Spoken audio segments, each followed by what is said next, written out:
And there are two people in your life, you must be very careful how you deal with them. It doesn't matter how gifted and anointed and blessed you might be. You have to be careful of two people in your life.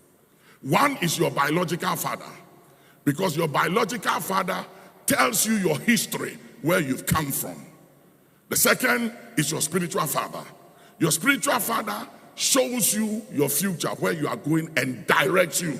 These two people, you have to be very careful how you handle them, what you say about them, how you deal with them, no matter how gifted and anointed and the revelation you walk in. I'm just telling you, giftings and anointing and revelation doesn't make you a spiritual father, nor a biological father. It doesn't matter how much wealth you have. You can never become a father and make your father a son, whether spiritually or physically. It can't happen. You can't change it. It is what it is. And it's time that people begin to understand implications.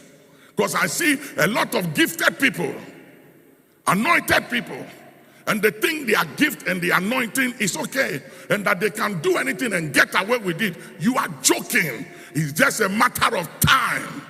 I remember when I began, I was very successful in Ghana as the first charismatic church. And I was having problem with my spiritual father, Archbishop Dancan of blessed memory. Ora Robert came to Ghana. We filled the stadium during those days. Huge. Inside, everywhere was packed. It got into my head. When I saw the numbers, it got into my head. I was very young at that time. And so when Ora Robert went back to America, he did a newsletter. And in the newsletter, he said that Action was one of the branches of Archbishop Benson Idahosa. One of my young pastors saw that and said, it's wrong. You have to put a disclaimer on it. He's your spiritual father, but your church is not for him. I was very stupid, because if he's my spiritual father, he trained me. What is wrong if he claims that my church is his? Anyway, so I wrote to Ora Robert to change that thing he put in his newsletter, that Action is not part of Archbishop Idahosa's church. So Ora Robert sent the letter to Idahosa, and Idahosa sent Bishop Coker, the principal of my Bible school, and two other lecturers that taught me in Bible school in the early 70s, to come and talk to me. So they came and said, listen, Papa wants you to come to Benin to meet him on this matter.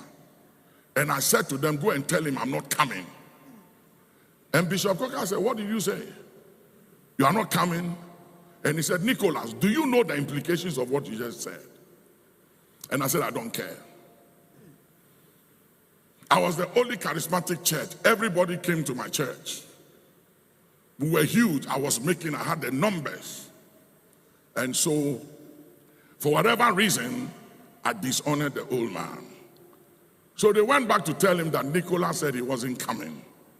And he sent me a letter and said, Nicholas, now that you think you have arrived and you don't need me anymore, I'm officially releasing you to cover yourself and your family henceforth.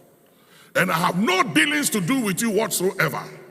Before them, anytime I had a dream when I was young and I was battling and confronting things, every time I would see the old man appear and he would join me in the battle, and I always had the upper hand. From that day, when I received that letter, I never saw him in my dreams anymore. And I remember I took the letter and I bent the letter and I said, I don't care who you are, you have no power over me. We are all anointed by God. So foolish. Because I was very powerful at that time. This time, I'm still anointed, but I attach a lot of wisdom now than then. That time it was raw faith and zeal, no wisdom. Immediately after that, I started having some challenges with the then president, national security problems everywhere. It went on for 2 years. I have to relocate my family. And people said, leave the country. I said, no. I'm not leaving this country. God put me here. I will be here. And there were all kinds of things up to assassination attack. Bishop Dancan will remember. And the night before the assassination, the word of the Lord came and told us exactly what was going to happen and the time and everything. And it happened just as we were told. But God gave me an escape. He gave me an escape. And it went on for 2 years. I talked to my auntie Melly Grant and so many people, Justice Annan, and so many others to intervene with the President Rawlings, to try and hear my side because nobody will hear me. I was heavily misrepresented, character assassinated, high level. And one day, I went to London and somebody told me that Archbishop Idahosa was coming to London. He was speaking in Kensington Temple. So I cornered him. And when he stepped out of the car coming in, I fell on the ground and I said, mercy, mercy, mercy. Somebody scream, mercy. And you know what he said?